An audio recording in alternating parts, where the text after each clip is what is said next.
It's happening. Mask mandates are officially back. Morris Brown College in Atlanta, Georgia announced yesterday that it's reinstating its mask mandate for everybody on campus, including students and employees. As of now, the face mask mandate will be in place for the next just 14 days as a, quote, precautionary move. According to Atlanta's WSB-TV, the school began fall semester classes last week, and officials say there have been no confirmed cases of COVID-19 among the students, but they have received reports from other schools in the Atlanta University Center, which consist of court universities. Morris Brown College will also perform temperature checks when individuals arrive on campus and will enforce social distancing and contact tracing. The school also does have a vaccination requirement with religious and medical exemptions permitted. And they're not the only ones bringing back COVID protocols. The Hollywood studio Lionsgate sent an email to staff asking them to mask up on certain floors after several employees recently tested positive for COVID in the new EG5 variant as it rises across the state, according to Hollywood Reporter. The studio was also asking employees to self-screen before coming into the office. So many campuses have continued to have vaccine mandates. Rutgers University is going to require kids to get the latest booster, which right now they don't even have the booster out. They're going to debut a booster that it is dealing with the variant we have right now, but right now the bivalent booster isn't geared to that at all, so it doesn't make a lot of sense to me. Many other campuses are. Last I checked, the University of Michigan, where I attended school, had the same vax policy in place. I guess they could have changed it since last I checked. So there was a lot of that. This is, to my mind, this might be the first university in the country, or one of the first at least, to bring back a mask mandate for any period of time. They're saying it's just going to be 14 days as a precautionary measure, and they're going to do all this stuff, the temperature checks, the social distancing. I mean, they're about the only, schools, universities are about the only place, I think, where you have a population that is sort of rule-abiding enough to stomach such a thing, or what can people do but complain about it? So I'm not expecting these to make a comeback elsewhere. It seems like the society-level desire to comply with these kinds of things is totally over, but I've misread the situation before, so who knows? Yeah, I mean, I don't see a lot of organic kind of campus-based outrage. I do think, this is a HBCU. I think has always been a sensitivity among Black communities where we saw disproportionate numbers of COVID deaths to want to be compliant, to keep people around us from getting sick and dying. There's a lot of hubbub on the Twitter among people who are frustrated with COVID policies, where they often point out that a celebrity at an event will be unmasked while the servants are masked.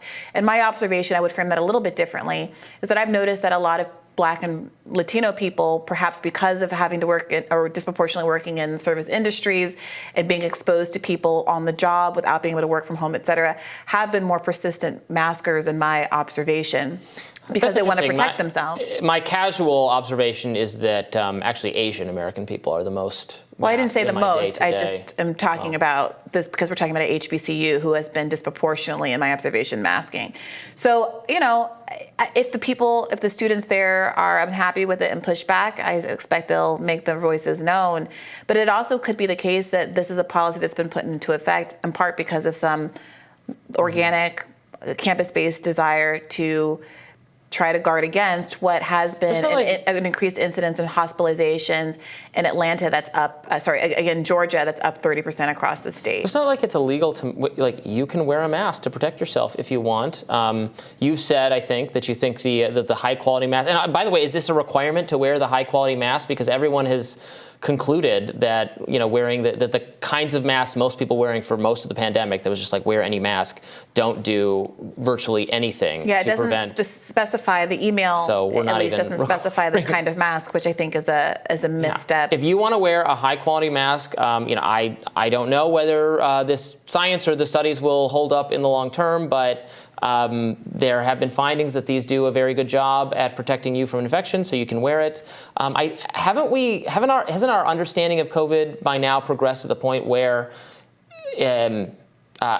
correct me if you think I'm wrong, I think our understanding is that it is the case that you're most likely to be particularly extremely infectious while you're symptomatic. So maybe some kind of broader mandate to, stay the F at home or indoors or by yourself if you're feeling under the weather at all would be, I think, the most useful thing to do, rather than, just as a preventative policy requiring everyone to wear masks all the time when they go out would be how I would approach things. Empower people to not stay home, don't work, don't go to school if you're not feeling well, and everyone can wear a mask if they want. But I think it's asking too much at this point to that is part of the everyone. policy. So according to this policy email that was sent out on August 20th, all students and employees are required to wear face masks, although staff may remove their masks while alone in their offices. Physical distancing is a part of this, saying that large gatherings should follow institutional guidelines, that there will be no parties or large student events on campus for the next 2 weeks. Isolation and quarantine, students must adhere to institutional policies and CDC guidelines for isolation and quarantine, presumably once you do test positive. Mm-hmm. I think importantly, the contact tracing is something that I think has the lowest kind of civil liberties implications and the most likelihood of doing some good. To your point, knowing that you're actually positive and then being able to make an informed choice to stay home because you know that you can actually spread the virus is, I think, the best tailored to have good outcomes policy intervention. You're also recommending regular hand washing was the last point on this list. So I think much of this is unobjectionable from my perspective, and also seems to be short-term and tailored toward what they expect to be a sudden spike at the beginning of the school year while there's spikes in the state, and trying to get people to not come into college and immediately have mass outages, mass super spreader events and things like that, and a lot of the students staying home. And I'd be interested to know more about why they're choosing to make this choice at this time. Well, I mean, there's going to be an uptick every year around now. That's what's happened every year for the past 3. Why in August? Because more people are just more social over the course of the summer, and actually because of the hot weather. Summer. Well, I mean, it builds up over time, right? I mean, that's what's happened every year for the whole pandemic. There's been spikes DC brought it back, its mask mandate.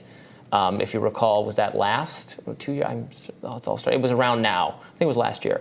Might have been. There was no mask mandate last year. It got brought back. Maybe it was 2 years ago. 2 years ago, sure. There were all kinds of mandates. My point was that it got brought back in the July-August time period. Okay. Yeah. All right. I mean, you know what my feelings are. At this point, we're going to have spikes. We're going to have cases. The disease is very infectious. Thankfully, a lot of people, in fact, most people on planet Earth have some level of protection to COVID, and the very at risk are still at risk, and they and everyone else should take whatever precautions you want to take. I think I don't have much appetite, and I think most other people don't have much appetite, especially given just all the the promises of here's how we'll shut down cases, here's how we'll stop spread. It was just wrong over and over again. That we have these little, we think we can control our environment, and this was just a really horrible and difficult thing to contend with that hit us all, and everyone has done the best they can, but it's something we have to live with, just like we live with the flu and other sicknesses. And people should, if you want to, I'm going to get my flu vaccine and probably my next booster too. And if you want to do that, that's good for you, and you don't have to. But if you want to, you should. You should talk to an expert about it. And if you want to wear a mask, you can do that, and all those other things. I just think it should be at the level of voluntary compliance. Yeah, I mean, that's the thing about going to these schools. I mean, the standard is, if, as is the case in West Virginia, a kind of conservative state leadership wants to cut the humanities and decimate programs, that is what it is. They're allowed to do that. You're allowed to prevent race and gender studies in Florida. If they want to do that, they want to do that. And if this HBCU wants to impose a mask mandate, they can do that. Or when everyone's just going to have to sit in their corners being outraged. I mean, I don't think I said they don't have the right to do it. It's their campus. They can organize. Outrage. Everyone's very, very mad, and the world is marching toward progress. I mean, I would not be happy about it if I was a student there, but I'm not a student there, so they can do whatever they want. But I will be very unhappy with it if it comes to a municipality where I am, like the city of D.C. But we shall see if that moment comes. I don't know if Mayor Bowser has any social gatherings. She likes to schedule the return of the mask mandate for as soon as her birthday party is over, as she did last time. So we'll see if we'll have to check our calendar to see what kind of quarantine procedures we'll all have to live under. More Rising right after this.